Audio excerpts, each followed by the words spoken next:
Okay, this is the last section for 6 point, for chapter 6. It's 6.6, and it's solving quadratic equations by factoring. So we've just spent a whole lot of time talking about factoring and going over strategies to factor. So we're going to use factoring to solve some quadratic equations, okay?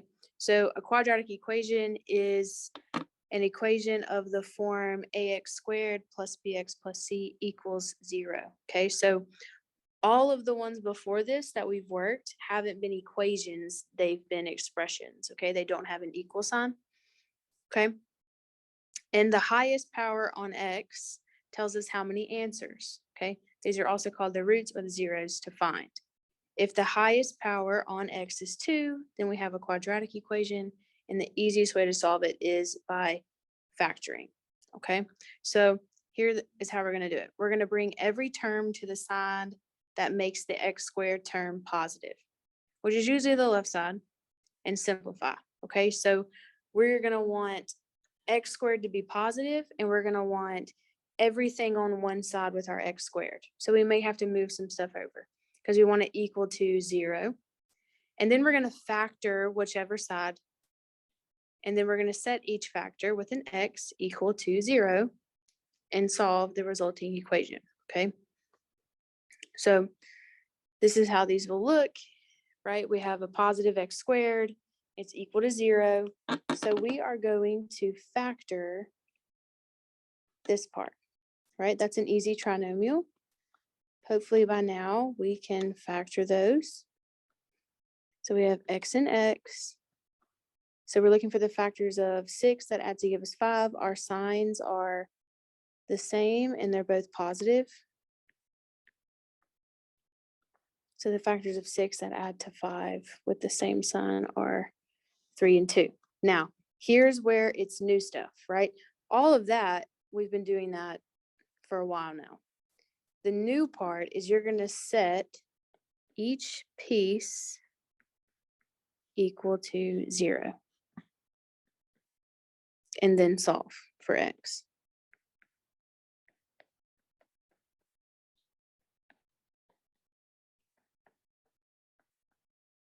So you have x equals -3 and -2 as your answers. Okay.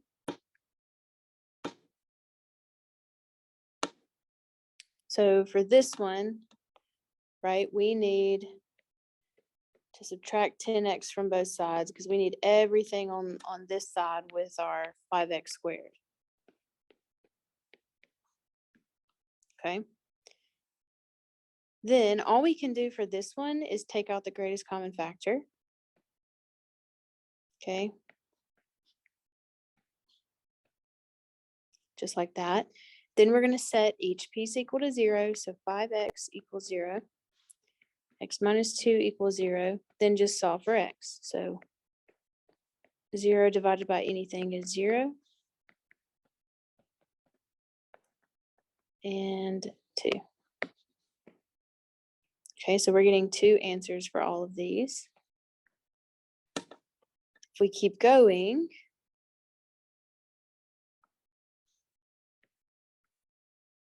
subtract 9. Again, we're just getting them on the same side. Okay, on the left side, that's the difference of 2 squares. Right, we can take the square root of both.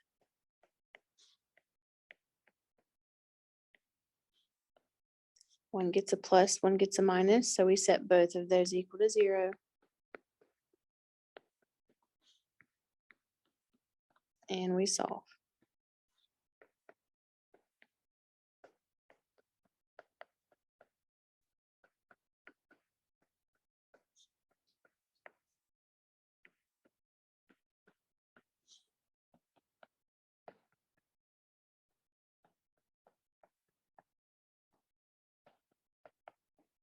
So we got positive 3/5 and negative 3/5 as our answer for that one. Okay, so this isn't much different than what we've been doing. We may just have to move some stuff over, and then we factor and set each piece equal to 0. Okay, For this one, we're gonna move this 5x over. And we're gonna have to move the 2 over, okay? Everything's gotta come over here. So we have 3x squared minus 5x minus 2 equals 0. That's a hard trinomial, okay? So you find your magic number. 3 times 2 is 6. Factors of 6, 1 and 6, 2 and 3. And we need to find which one of these pairs gives us 5, but our signs are different. We have a negative sign and our signs are different in our parentheses. So we're going to use 6 and 1.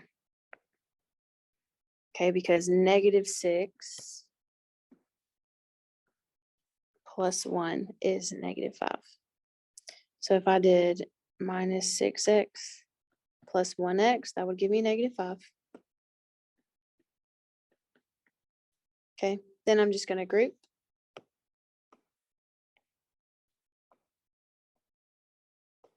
So I can take out a 3x and get x minus 2.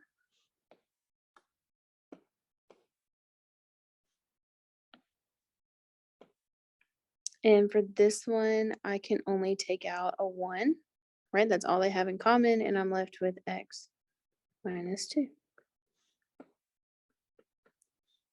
So I have x minus 2 times 3x plus 1 equal to 0. Split them up. Each piece equal to 0. And solve.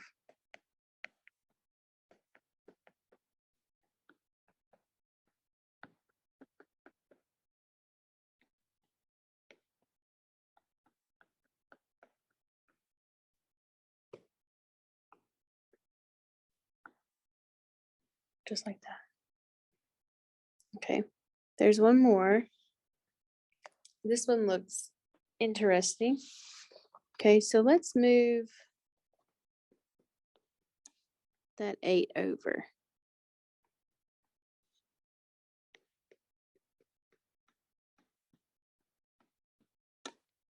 Okay, and I'm going to foil. Color.